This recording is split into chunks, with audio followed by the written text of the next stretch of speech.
close to 104.3. Showing Sunstein. Here's Kristen Hartz with the news and traffic. Thank you, Jim. It's 67 degrees on this Monday, September 15th. Governor Kathy Hochul is endorsing Zohran Mamdani in the New York City mayoral race. In a New York Times op-ed, Hochul says Mamdani is committed to a safer and more affordable New York City, adding that ultimately she needed to know that the next mayor would not surrender 1 inch to President Trump.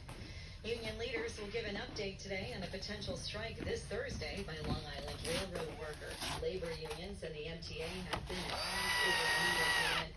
If a full shutdown happens, shuttle buses will run from several stations. FBI Director Kash Patel will go before Congress this week to explain how the agency handled the investigation into the murder of conservative activist Charlie Kirk.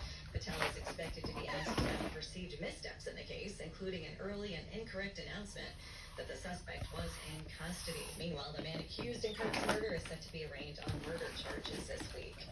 A driver is facing murder charges after a teenage girl was struck and killed in Queens.